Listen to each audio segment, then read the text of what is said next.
Hola, mi nombre es César Perea y soy DGC en Acme Comunicación Creativa. Estoy haciendo este video por una iniciativa que se nos ocurrió a Joan Manuel y a mí a raíz de una entrevista que me hizo Joan hace un par de semanas atrás. Eso y la circunstancia de que tenemos que quedarnos en casa, lo cual nos lleva a tener más tiempo disponible, más tiempo libre, y se nos ocurrió algunas maneras de poder pasar ese tiempo. Y esta es una de ellas: encontrar la forma de poder, transmitirle a quien le puede interesar las claves para escribir un buen copy publicitario. Es decir, para ser un buen copywriter. ¿Por qué copywriting? Bueno, eso en realidad es una decisión personal. Yo empecé en la publicidad escribiendo textos como copywriting y hasta ahora me siento un copywriter. Me gusta, yo encuentro mucha satisfacción en poder tirar un buen titular, cerrar un buen texto, descubrir un eslogan. Creo que esa es una parte, no creo, es una parte esencial del trabajo publicitario. A lo largo de mi carrera, la verdad, no sabría decir cuántos textos he redactado, cuántos guiones de radio, de televisión, cuántos brochures, cuántas memorias, cuántos. Además sería inútil, imposible saber cuántos de estos textos he hecho, y todavía sería más difícil saber cuántos terminaron en el tachito de basura que tenía y que tengo al costado de mi escritorio. De hecho, los que trabajamos en publicidad desarrollamos cierta resistencia a la frustración porque muchas veces creemos que nuestras ideas son magníficas, son estupendas, y cuando llegamos donde el cliente, y a veces ni siquiera cuando llegamos donde el cliente, simplemente el comité de la agencia las destroza. Debo decir que la gran mayoría de las veces llevan razón. No siempre, pero muchas veces llevan razón. En fin, volviendo al tema del copyright, yo diría, si comparamos una agencia de publicidad, pongamos con un restaurante, dependiendo de la calidad, del tamaño que pudiese tener el restaurante, yo diría más o menos así. O sea, si cuando llegas al restaurante, llegas y te recibe el maître, que es el que te conducirá a tu mesa, te dará algunas sugerencias sobre qué platos o qué bebidas puedes tomar. También tendremos los mozos o el mozo que nos traerá los platos a la mesa y nos atenderá con diligencia más o menos grata. También está el ambiente del restaurante, que puede ser muy lujoso, muy fino, o puede ser simplemente un lugar muy familiar, muy alegre, muy sobrio también. Depende, la música, el ambiente. Y en la cocina encontraremos un chef, que es el jefe de los cocineros, quienes ejecutarán lo que el chef ha diseñado, los platos que él ha creado o la manera como él particularmente tiene de poder preparar tal o cual receta. Pues para mí, los copywriters son los cocineros de las agencias, porque son ellos los que ejecutan los conceptos, son ellos los que ejecutan y los que empiezan a desarrollar las piezas de comunicación. Un buen copywriter, un buen redactor, tiene por eso una gran responsabilidad. Dicho sea de paso, y para poder estar claros, cuando hablo de copy, hablo de todos los textos que hay en una pieza publicitaria. Es decir, titular, subtitular, cuerpo de texto, cierre, eslogan, etc. No me refiero únicamente al cuerpo de texto. Lo digo porque muchas veces se malinterpreta y se cree que esa es la única parte que hace el copy. O peor aún, que solamente es la bajarita, como dicen, del anuncio. Pues no. El copywriting es el que escribe todo el copy. Dicho esto, vamos a ver cuáles son las características que puede tener un buen copy y por qué lo hace tan importante. La primera de todas parece ser muy obvia, pero créanme que a lo largo de mi experiencia he visto que se la pasan por alto demasiadas veces. El primer consejo es, antes de escribir, primero piensa. En realidad, primero piensa es un consejo que vale para muchas cosas. Antes de hablar, primero piensa. Antes de hacer, primero piensa. Antes de tomar una decisión, primero piensa. Pero en el caso del copy, antes de tirar una línea, primero piensa. Debes de pensar en qué. Tienes que tener una posición. Una posición frente a tu trabajo y lo que quieres hacer. Esto nos lleva a pensar por qué le decimos copywriting al redactor publicitario y no se queda solamente como redactor. La diferencia es que, para diferenciarlo, por ejemplo, de un redactor periodístico, o de un novelista, o de un ensayista, o un corrector de estilo, para diferenciarlo de todos ellos, le llamamos copywriter.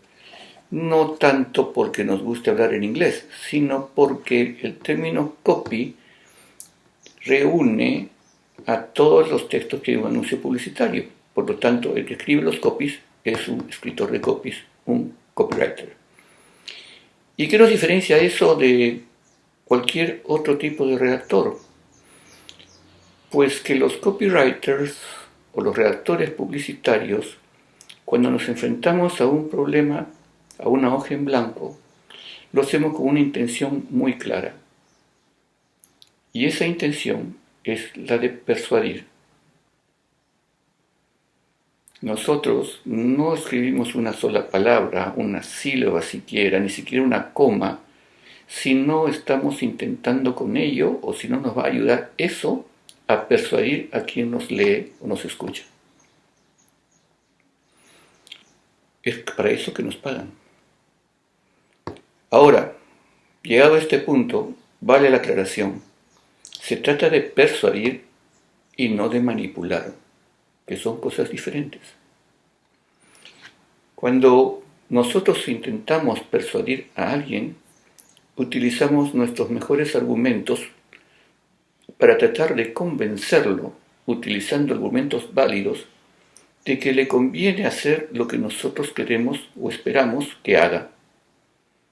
A priori nosotros asumimos que él no está haciendo lo que queremos. Entonces debemos convencerlo de que haga algo que nosotros esperamos que haga. Y para eso argumentamos, mostramos ventajas, decimos cuál es la sensación que va a tener, lo maravilloso que se va a sentir, etc. Pero con argumentos válidos. Eso es persuadir. Es decir, yo te muestro una serie de argumentos sólidos que a ti te harán reflexionar o te harán sentir que llevo razón y que vale la pena probar. En cambio, cuando hablamos de manipulación, que persuadir y manipular los dos podrían tener el mismo fin, perseguir el mismo fin, hacer que alguien haga algo que no está haciendo, pero el manipulador utiliza argumentos arteros, mentiras. Dice cosas que no son. Y su intención es controlar a la otra persona para que haga lo que quiere. No voy a negar que en la historia de la publicidad habrá muchos ejemplos de publicidad manipuladora. Pero créanme que esta es un tipo de publicidad que no tiene mucha vida. Al final, rápidamente, el usuario se dará cuenta de que ha sido engañado y apenas compre el producto o entre en contacto con el servicio y se dé cuenta que no es como se lo habían pintado, no volverá más. Por eso, El tema del copy y la publicidad en general es persuadir, porque además, al nosotros decir la verdad, estamos buscando un beneficio real para el usuario y obviamente para nosotros también. Pero se trata de eso justamente, se trata de que todos salgan ganando. Nuestro cliente saldrá ganando y el usuario también. No se sentirá que ha sido engañado ni manipulado. Entonces, volviendo a nuestro ejemplo del restaurante, por más ficho que sea el restaurante, por más bonita que sea la música, por más lindo que sean los platos y todo esto que puede hacer, si al final no te gusta la comida, pues no vas a regresar más. Es decir, nuestro cocinero redactor se lleva la responsabilidad de que la pieza publicitaria esté bien y limpiamente hecha. Y para eso, antes de crear una línea, hay que pensar en quién es realmente nuestro cliente, nuestra marca. Será necesario que investigues todo lo que puedas saber sobre la marca, su historia, quién la fundó y por qué cosa fue lo que pasó, quién es su competencia, en qué circunstancias se encuentra en este momento. Tienes que saber si tu marca es líder o es el segundo o es el último de la categoría. Todo lo que puedas saber de la marca será poco. Siempre tendrás que saber un poco más. Solamente así podrás hablar de ella. No vale empezar a escribir ignorando los antecedentes de tu marca. No creo que sea necesario explicarles que no es lo mismo escribir para una marca que es líder que escribir para el segundo, o para el tercero, o para el último. Cuando la marca es líder, obviamente no le conviene discutir con nadie.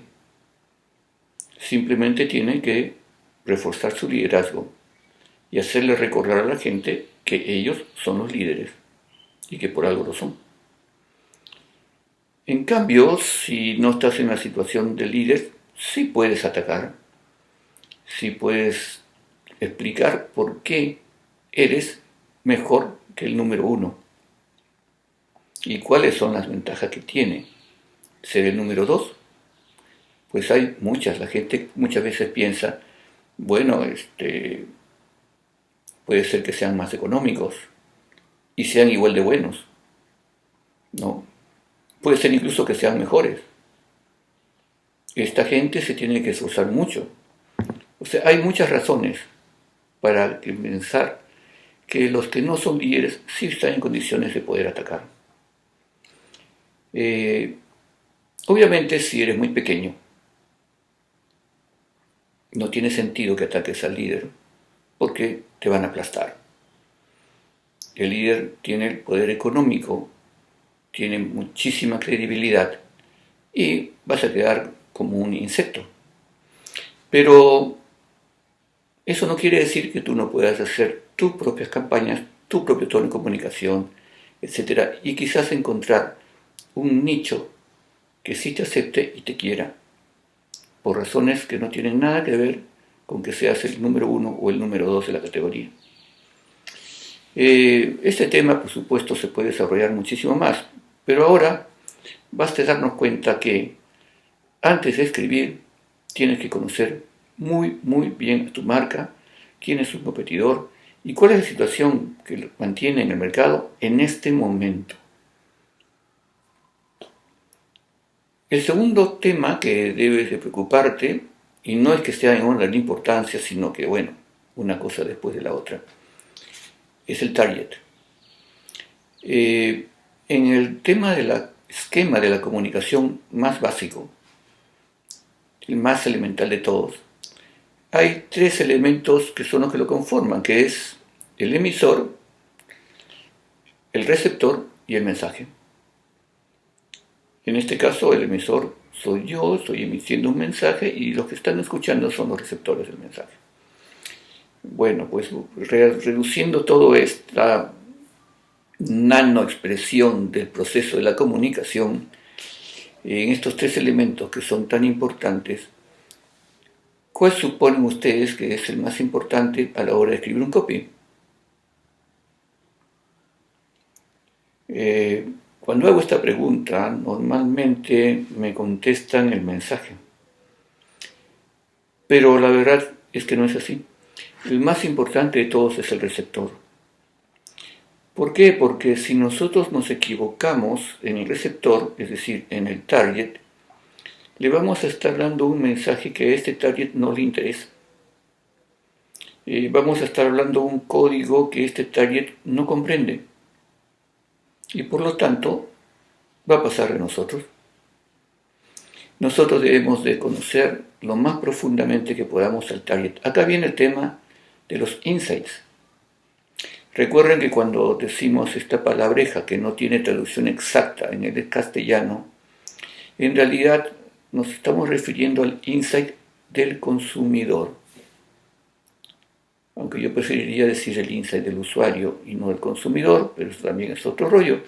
Pero deberíamos de pensar en el insight del usuario, de la persona. La persona que va a comprar nuestro producto va a utilizar nuestro servicio.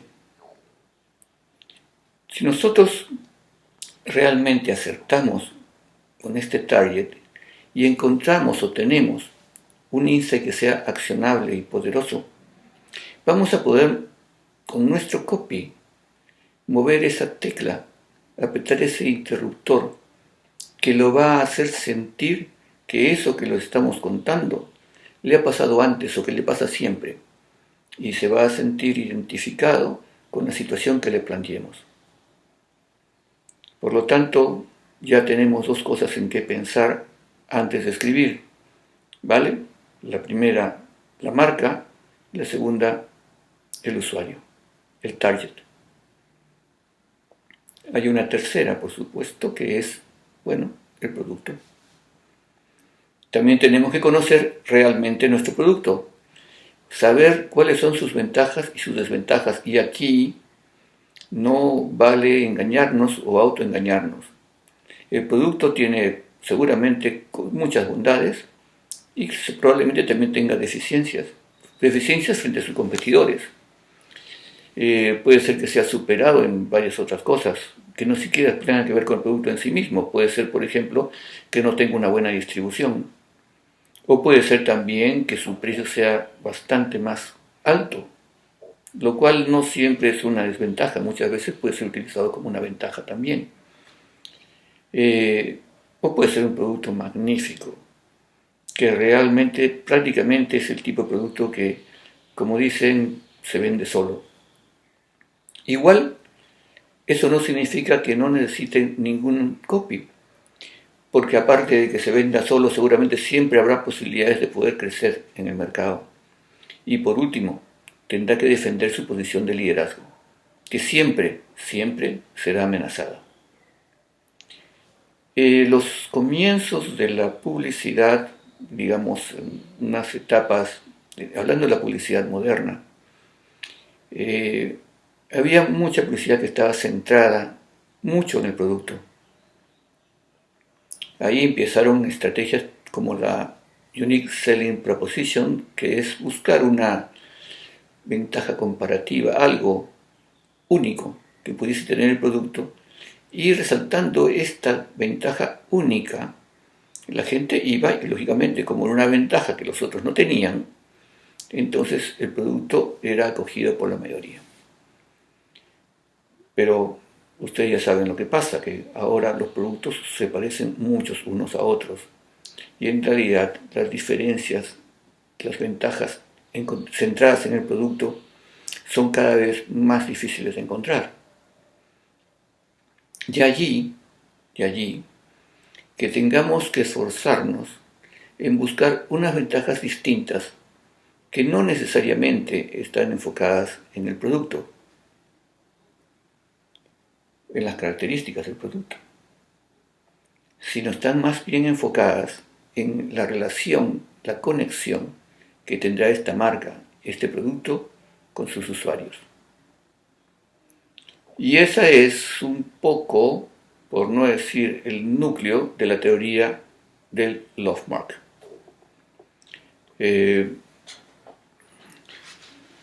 Cuando Kevin Roberts desarrolla esta teoría, lo hizo mucho basado en su propia experiencia personal y claro, en su enorme experiencia que tuvo frente a Saatchi & Saatchi.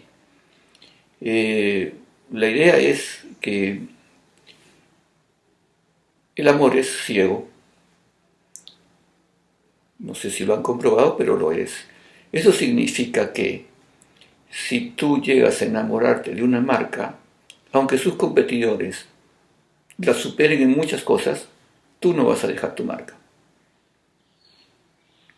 Un ejemplo súper típico es lo que pasa con Apple y Samsung. Y ahora con Huawei. La gente que es fanática de Apple no cambia su iPhone por nada del mundo. A pesar de que la cámara fotográfica de Huawei es muy superior. Y que probablemente la tecnología de Samsung también supera la del iPhone.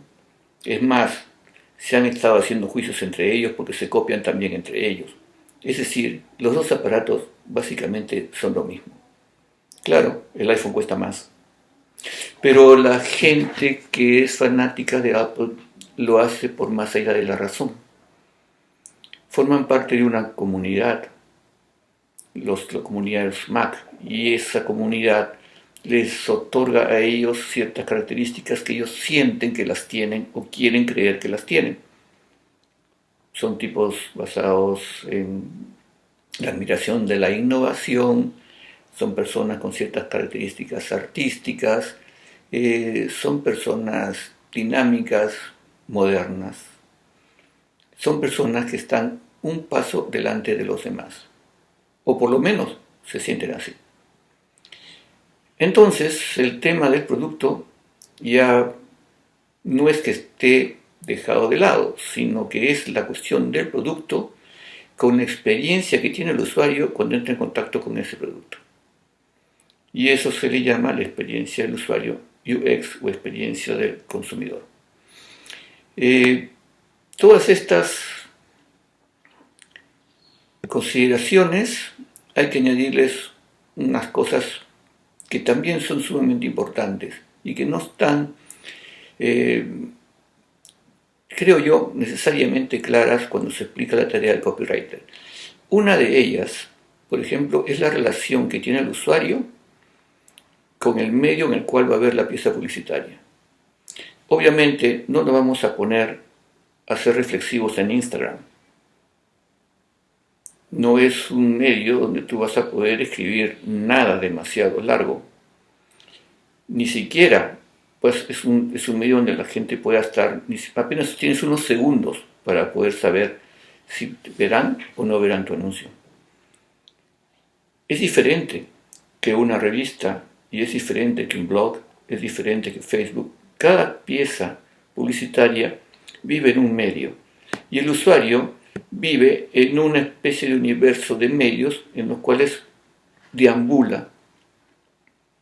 En algún momento estará en los medios digitales, en otro momento estará frente a medios más tradicionales, en otro momento estará expuesto a la vía pública y en cada uno de esos momentos se relaciona diferente con el medio. Por lo tanto, debemos los copies siempre pensar en qué medio va a salir publicado nuestra pieza publicitaria.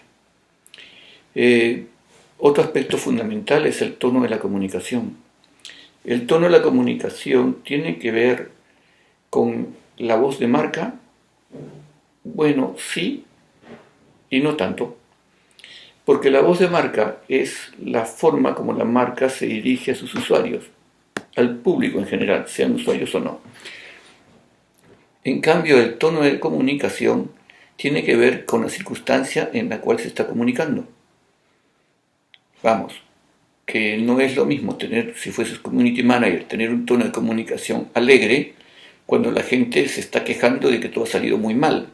Entonces tienes que tener un tono de comunicación acorde con las circunstancias. La voz de marca, en cambio, es la personalidad, está reflejando la personalidad de la marca. Imaginen esto, supongamos que Inca Kola quisiera dar un mensaje al Perú en estos momentos tan difíciles que todos estamos pasando. ¿Cómo lo haría? ¿En qué medios lo haría? ¿Haría una campaña gráfica en las calles? ¿Haría una campaña exclusivamente digital? ¿Haría una campaña que saliera en la televisión? Ahora imaginemos el mismo problema, la misma intención, pero por Coca-Cola. ¿Cómo haría Coca-Cola? Nuevamente, ¿qué medios escogería?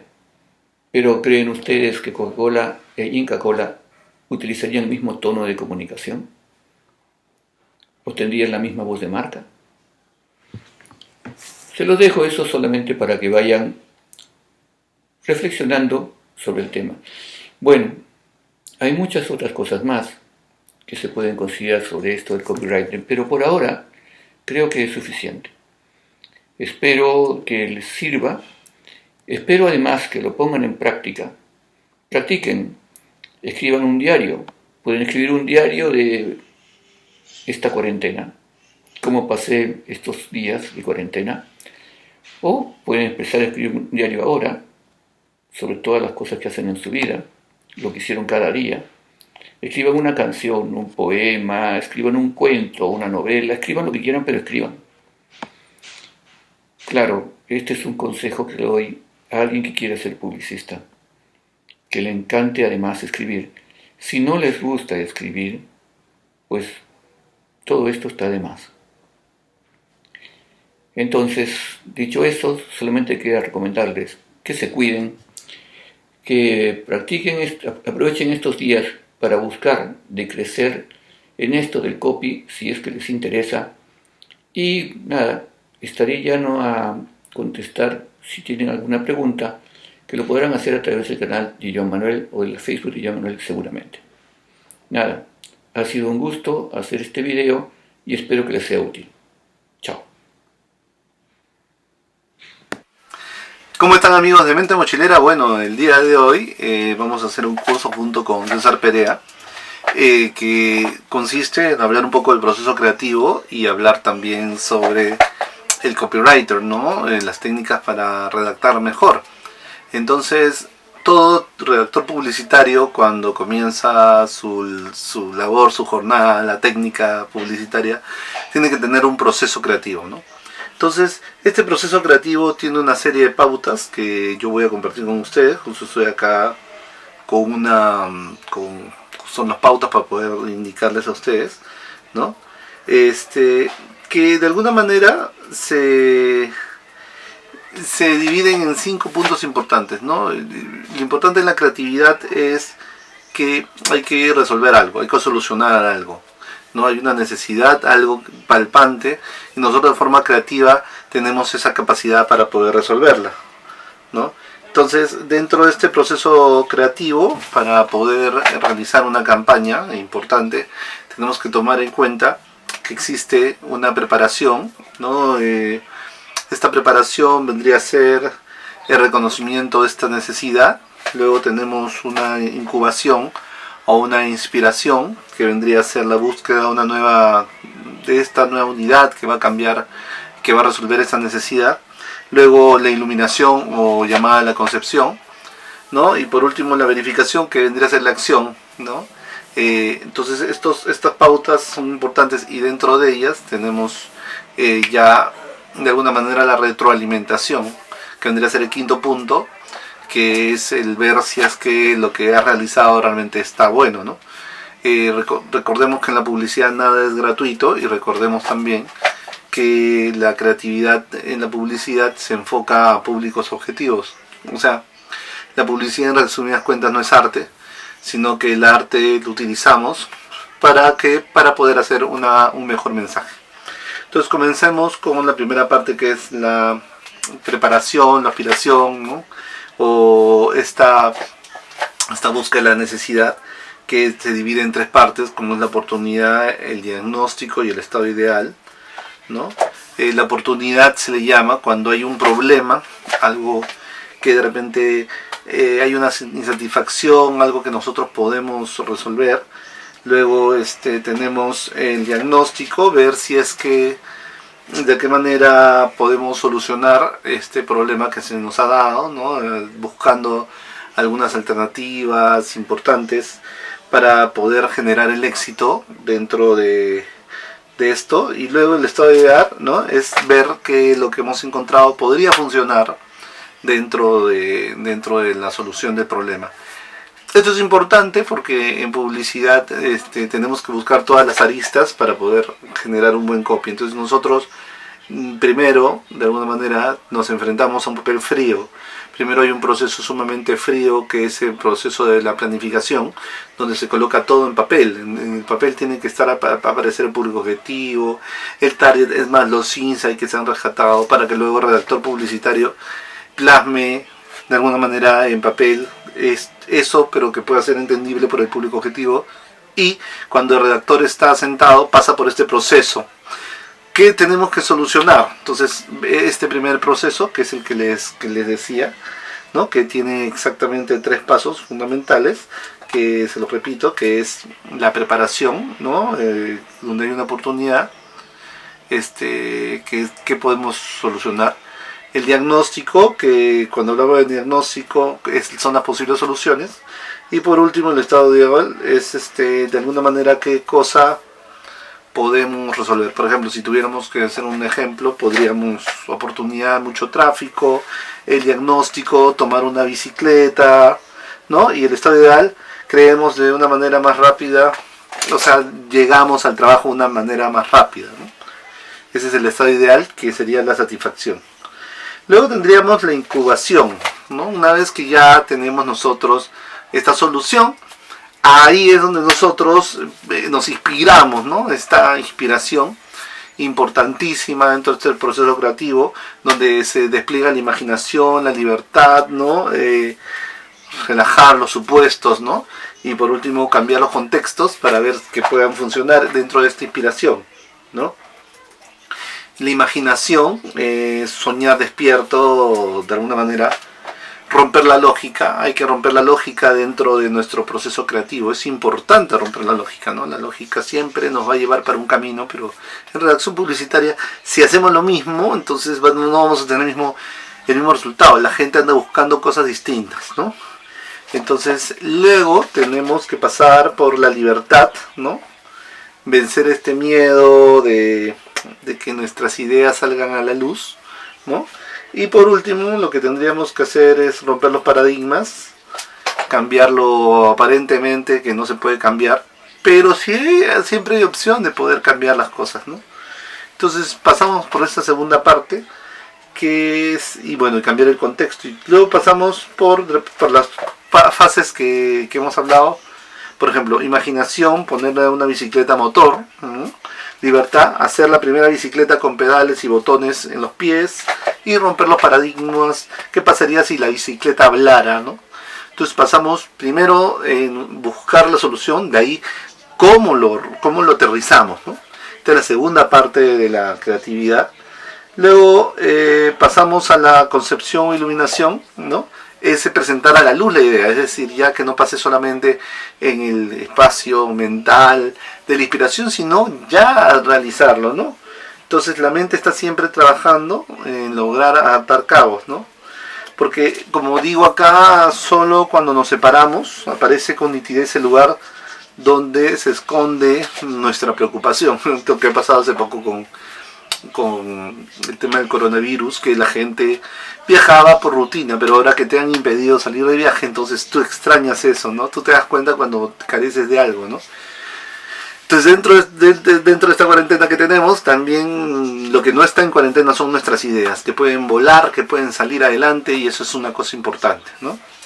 Entonces, luego la solución está dentro de uno, nosotros tenemos la solución, hay una intuición profunda que tenemos, y eso es algo que tenemos que tomar en cuenta. Luego tenemos la acción y verificación, ¿no? Llevar a la idea a la acción es lo más trabajoso, ¿no? Es esta ejecución. Bueno, sí se puede realizar, pero la ejecución vendría a ser de alguna manera los planes, hacer la inversión, gestionar el proyecto y, como se dice, hechos y no palabras, ¿no? La fase de acción necesita de coraje, atrevimiento y persistencia para que no vivamos la palabra sino las acciones. Es importante vivir las acciones en este proceso de la creatividad, ¿no? Entonces, de alguna manera, ¿qué rescatamos, ¿no? De todo este proceso, ¿no? De alguna manera que todos nosotros somos creativos, ¿no? Y nuestras ideas siempre producen actos originales, ¿no? Esto es importante rescatarlo y tenerlo muy en cuenta. Hay que tomar en cuenta que nosotros no creamos, el creador es Dios, es el que tiene la capacidad de crear un más allá. Nosotros conectamos con cosas que ya existen y le damos un sentido, ¿no? Es importante respetar estos pasos, es decir, viene un documento frío, como podría ser un brief, al área creativa, luego el redactor publicitario trata de traducir esto en una campaña y tiene que pasar por esta fase creativa. En primer lugar, preparación, que como ya lo dijimos, es esta aspiración donde vamos a tener un reconocimiento de la necesidad. Tenemos que reconocer como punto principal qué está pasando. Luego la incubación, que vendría siendo inspiración, ¿no? Donde vamos a tratar de encontrar algo que realmente pueda funcionar, algo que nos inspire, el famoso eureka, como se le llama también en creatividad, que haga que digamos esto es lo que va a darnos la chispa para poder hacer campañas adecuadas. Luego la iluminación, que vendría a ser ya esta idea, de alguna manera aterrizarla, darle vuelta, aterrizarla a los objetivos de la empresa, cómo podemos hacer para que calce. Hay grandes campañas como Mamá Luchetti, ¿no? Donde hay tantas mamás con hijos que mejor ponemos a una mamá a dibujo, ¿no?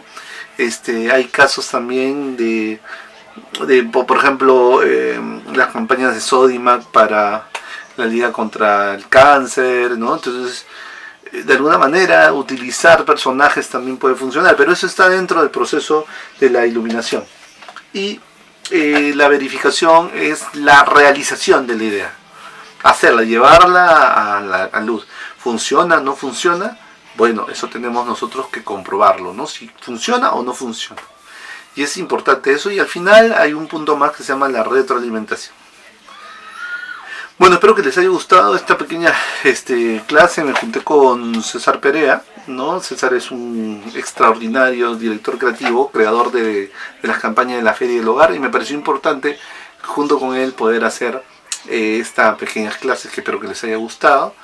No se olviden de que hay tres partes fundamentales, ¿no? La parte fría, el documento que nos llega a nosotros, la parte del proceso creativo y luego ya la realización, cómo lo llevamos a la luz. De nada sirve que hagamos mucha creatividad si no cumple con los objetivos de la empresa. Estaríamos gastando dinero. Bueno, muchísimas gracias, espero que les haya gustado esta clase que les hemos dado. Y si les gusta este tipo de clases nos pueden avisar para seguir grabando más clases. Así que muchísimas gracias. Nos vemos en otro capítulo. Bueno, y cualquier clase si desean nos avisan y volvemos a hacer algo similar. Nos vemos.